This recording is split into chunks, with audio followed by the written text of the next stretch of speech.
8:15च्या सुमारास संत सखाराम महाराज वाडी संस्थान या ठिकाणी आग लागण्याची घटना घडली। यानंतर अंबळनेर नगर परिषदेचे 3 अग्निशमन बंब याशिवाय शेजारच्या पारोळा, चोपडा, शिरपूर आणि धरणगाव या नगरपालिकेचे 4 बंब आगीची तीव्रता बघून बोलावण्यात आले। या सर्व बंबांनी या लवकरच आटोक्यात आलेली आहे।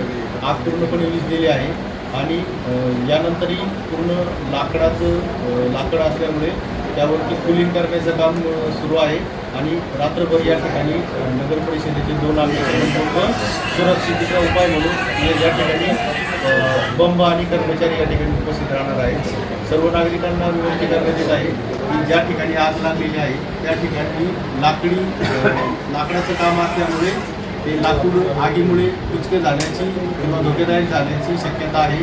तरी त्या ठिकाणचं ऑडिट होईपर्यंत तो भाग धोकादायक राहू शकतो, तरी त्या ठिकाणी कुठल्याही नागरिकांनी जाऊ नये। सखाराम महाराज वाडी संस्थान या ठिकाणी जी आगीची घटना घडलेली आहे त्या अनुषंगाने संस्थांच्या वतीने आवाहन करण्यात आलं आहे की मंदिर हे जे पुढील त्यांचे जे कामकाज आहे ते सुरळीत सुरू होईपर्यंत बंद ठेवण्यात येणार आहे। तरी नागरिकांनी या परिसरात विनाकारण गर्दी करून कुठल्या प्रकारचा अनुचित प्रकार घडणार नाही त्यासाठी काळजी घ्यायची आहे। त्या प्रकारे आपण सर्वांनी सुरू झाल्यानंतरच या ठिकाणी दर्शनासाठी उपयोग घ्यायचा आहे। श्री सखाराम महाराज वाडी संस्थान या ठिकाणी आगीची दुर्दैवी घटना झालेली आहे। आज रात्री 8:15च्या सुमाराला अचानक मंदिराच्या लाकडी सभामंडपाला आग लागली आणि सभामंडप क्षयग्रस्त झालेला आहे। सुदैवाने कुठलीही जीवितहानी झालेली नाही। मंदिरातील जे देवघर आहे ते देवघर अत्यंत सुस्थितीत आहे। अगदी देवघरातला दिवाही तिथे चालू आहे।